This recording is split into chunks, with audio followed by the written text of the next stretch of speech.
Most people think that building wealth is a science. Spreadsheets, data, the perfect calculations. But it's not. It's an art.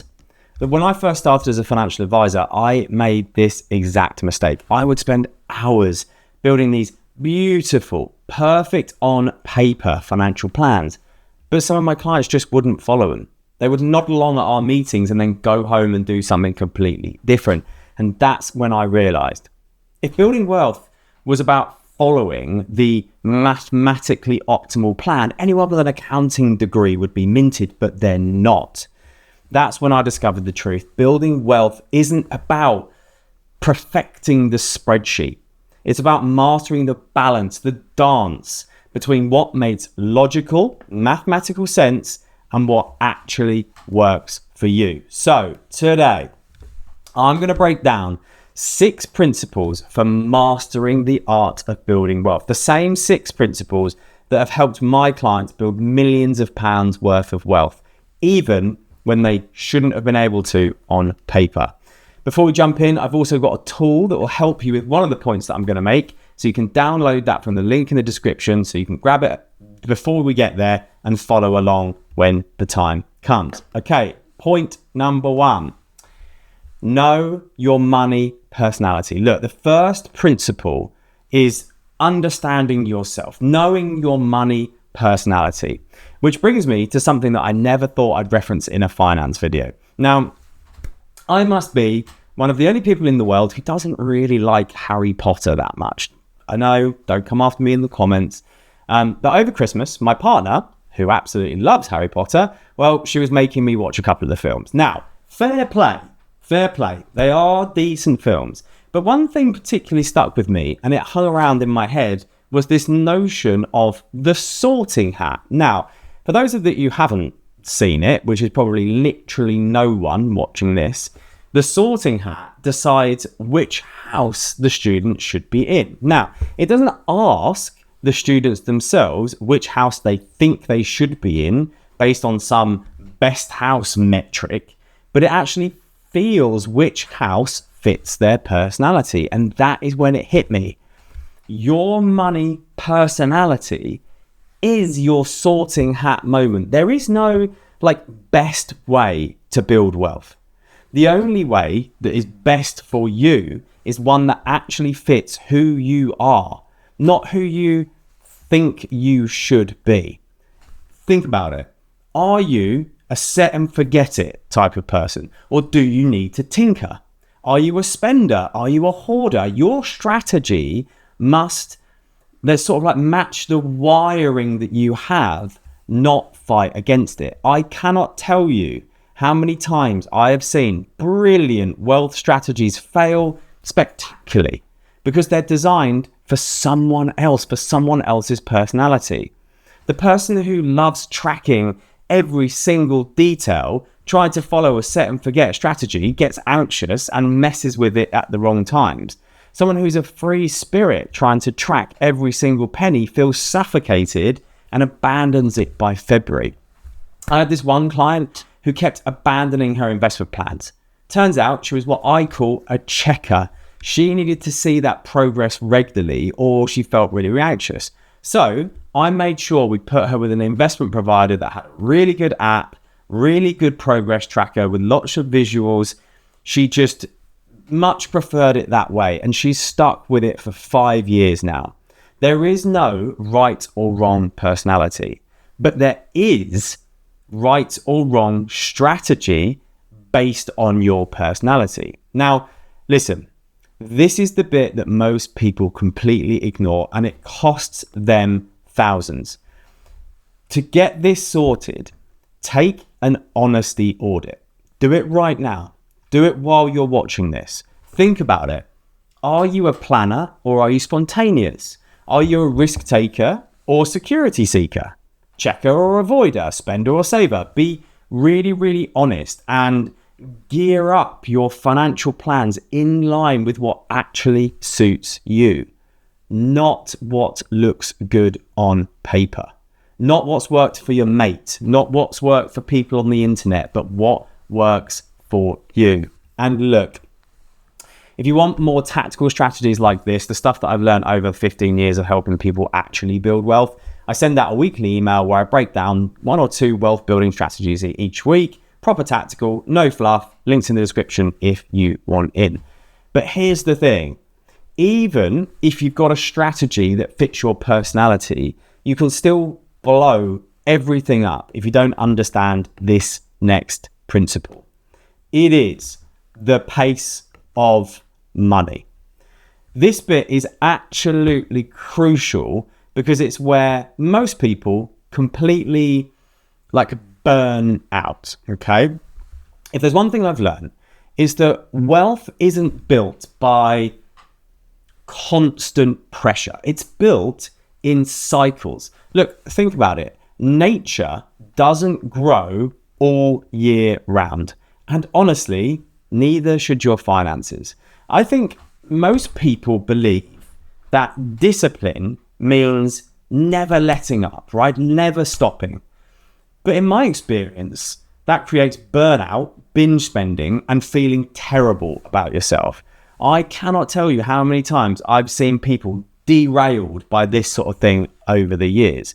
You see, real wealth, from what I can establish and what I've seen, tends to move through phases. Push hard, consolidate, enjoy, reset.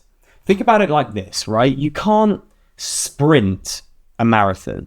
You've got periods where you're running hard, periods where you're maintaining pace, periods where you're kind of recovering a bit. Your finances work in exactly the same way.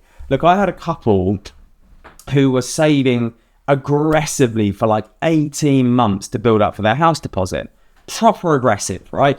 No holidays, packed lunches, the works, the whole thing.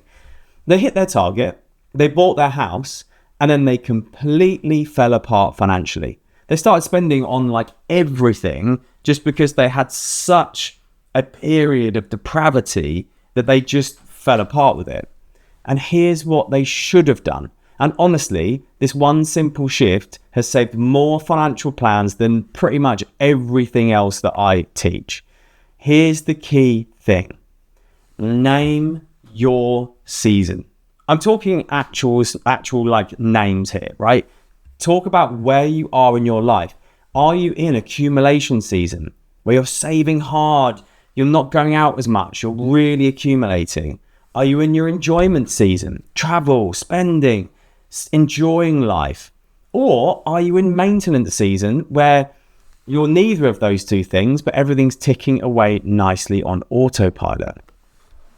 And here's the key. Plan a release valve. Honestly, this is the thing. Decide in advance when you'll ease off. Don't wait until sort of resentment starts to build and resentment basically enforces it. Use time-based goals if you can, not kind of forever rules, right? So I know this is a bit of a standard go-to thing to say I'll save a percentage of my budget or my income, and I've been guilty of trying to instill this. But for most people, try to label what it is you're going to do. So again, I'm going to save aggressively for 18 months. It's going to work way better than I must always save 30%. So with the first one, it's a sprint. You know where the end is. You know where the finish line is. The other one's a life sentence because you have to do that forever and a day. This is art, not science. You're choreographing your financial life, not following rigid formulas. Which brings me to the biggest mistake that I see people make once they actually understand their personality and then understand their pace. And it is progress over perfection. Now, I have to admit something. I have been really frustrated with someone that I've been working with recently. We've been putting together their financial plan, intricate details, cash flow modeling, scenario planning, tax planning, the works. And this guy just kept coming back over and over with what if scenarios.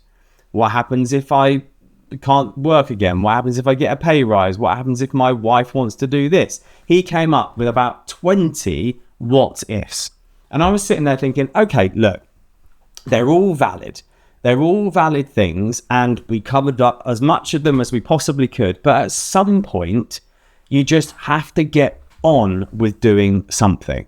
I see too many people spend too long waiting for the right time to invest or the right time to start changing their habits.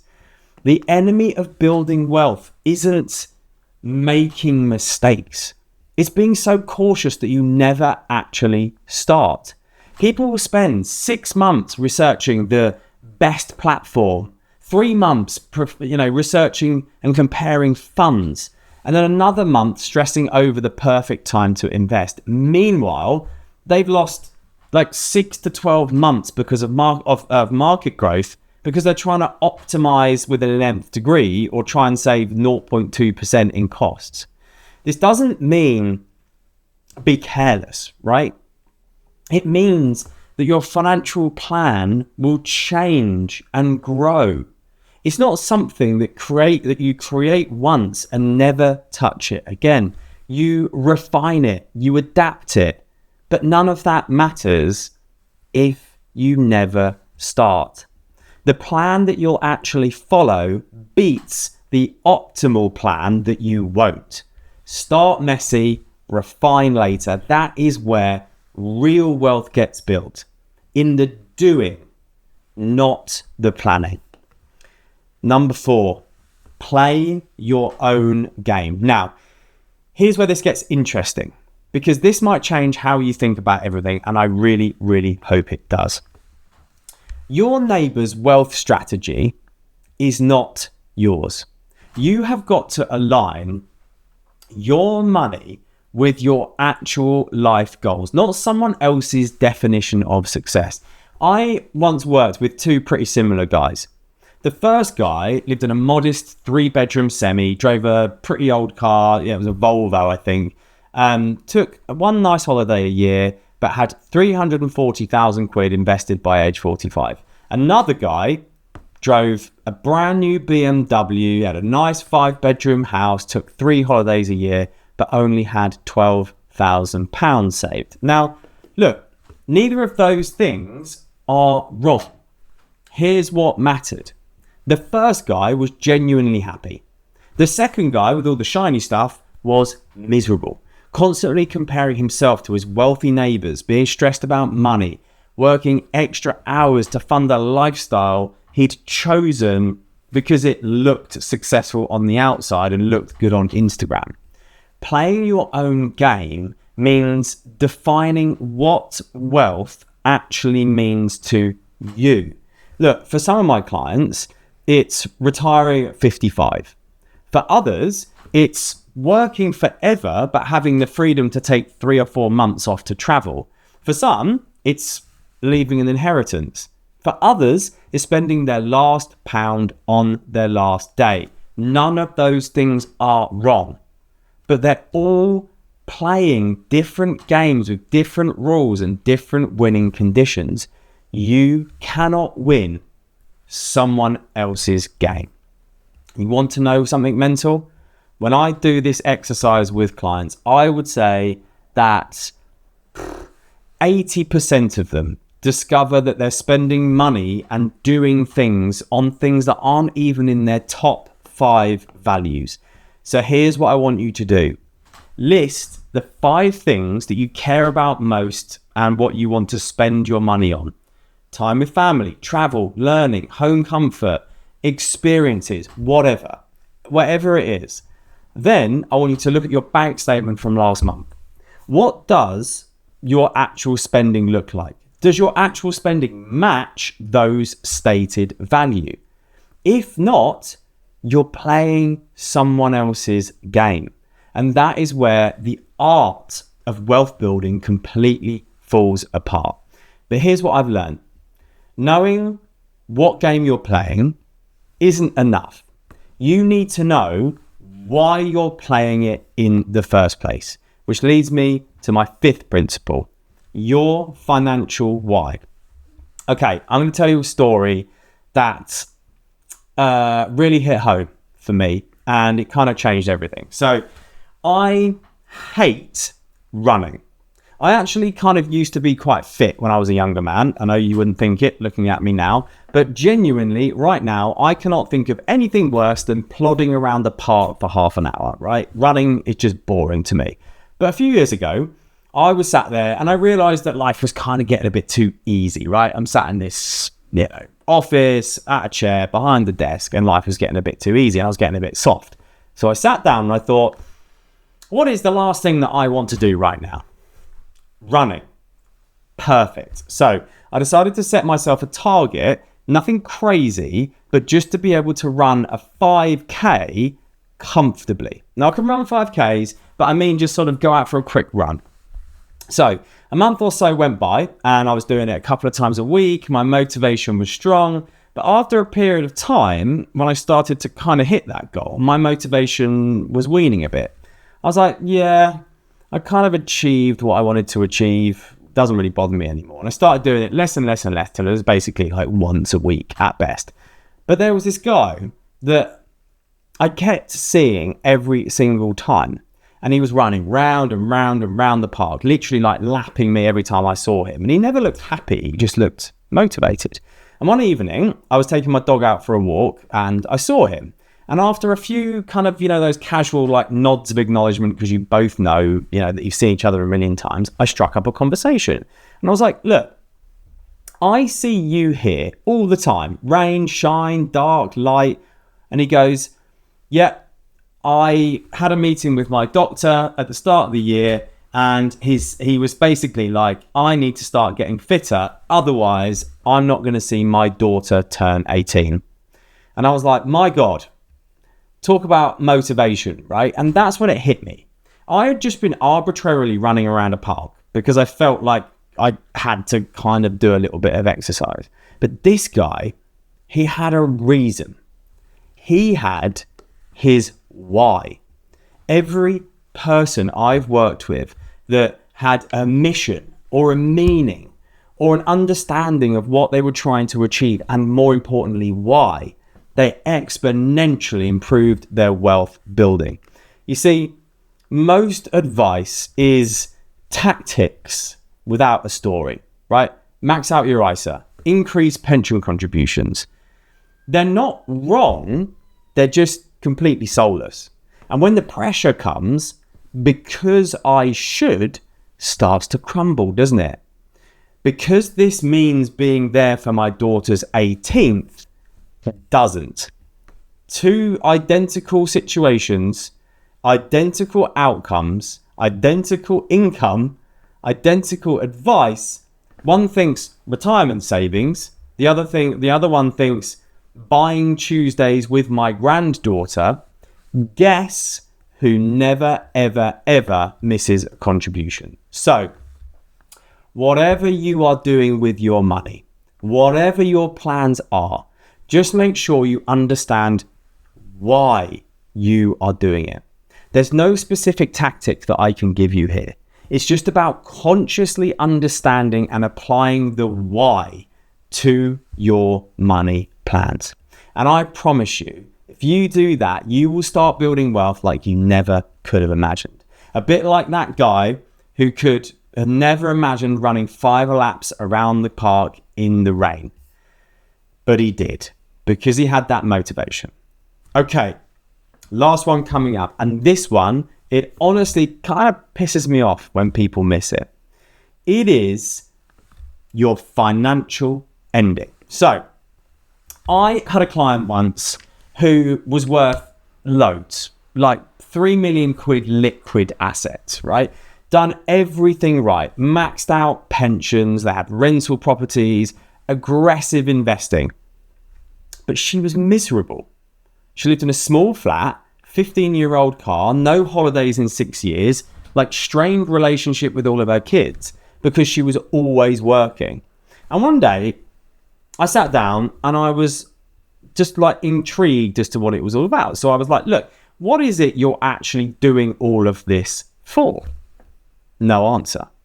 She was running from poverty, but had never defined what she was running towards.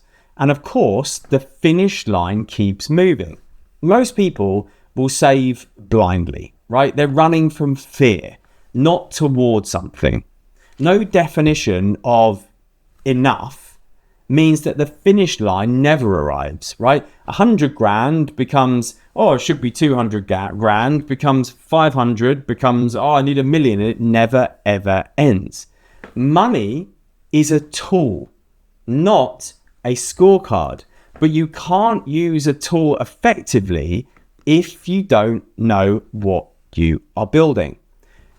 This is the key point. Now, I want you to try to complete this sentence. I'll know I have enough when I can be blank without worrying.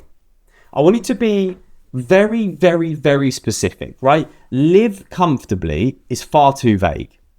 Something like, I want to be able to pay for a cleaner twice monthly with 2 holidays a year, working part-time from 60.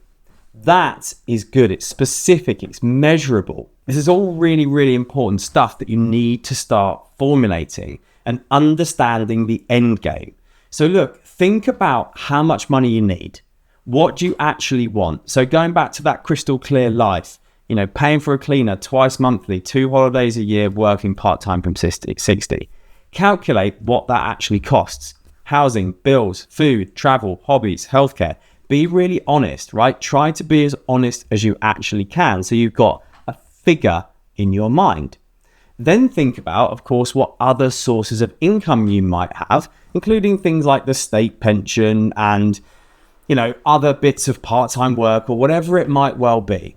Don't forget, if it's a long, long way in the future, to actually inflation-proof that figure as well. So if you say, for example, I know I want 50 grand a year plus the state pension or whatever, inflation-proof that 50 grand by how many years in advance that is, because if it's in 30 years' time, you're going to need to basically not be 50, but say 60 or 70K by that point. Just bear that in mind. And once you've got that number, here's what you can do to make sure that you are on track. Now, you remember I mentioned the tool that you can use at the start of the video.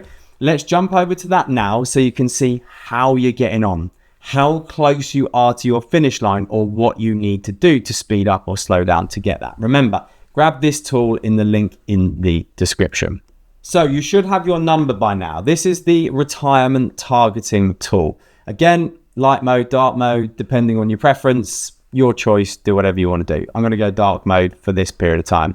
Now, what this does is it's a brilliant thing of knowing that financial endpoint that you need to be. So let's just make an example here. So let's say, for example, this is a 30-year-old. So the 1st of the 1st, 1996, you'd be 30. You want to put in your current retirement funds. So all of your pensions that you've got, all lumped together, how much is that currently worth? Let's say, for example, at the moment, it's £20,000, for instance. Then you want to work out how much annual income you want. So that is the number, that ending line that you wanted. Let's say, for example, it is £50,000, whatever, pick a figure. Now, what the tool will tell you is that you need a pot of 1.25 million in order to broadly generate £50,000 a year for the rest of your life. More importantly, make sure you put in the age. So again, I think in that example, I said something like 60. So let's say, for example, you're a 30-year-old today and you want to retire at aged 60 with a pot that's going to pay you £50,000. You would need, roughly speaking, a pot that's 1.25 million. Underneath here, depending on what type of investment strategy that you have got within your pension or whatever pot it might well be, have a look at the expected growth rate of the underlying investments. Let's say for the time being, we set that at 8%, broadly in line with like global stock market returns over this period of time. Remember, that is not inflation-proofed return. You've already should have done your inflation proofing when you spoke about the figure that you would need for your income. And now what the app will tell you is broadly how much you need to invest or put into your pension every single month to reach that financial endpoint. Okay, really important. So this is a great way to understand how and where you are on the basis of your financial journey. Now, if you know all of these bits and use all of these tools together, knowing your ending, doing all the other bits, knowing your personality, knowing all the bits and bobs that go along with the art of building wealth, not the data, not the science. Remember, people get too bogged down with it. That is the final piece of the art of building wealth. But look, the truth is that everything I've just shown you fails without one critical piece. You can master all 6 principles, have the perfect plan, know your why, but if your income stops, none of that matters. Which is why I think you should watch this video here next, because most people focus entirely on growing their wealth while completely ignoring the biggest threat to it. I'm serious. This destroys more wealth than stock market crashes. So watch it next, and I'll break down what actually protects your financial security. See you there.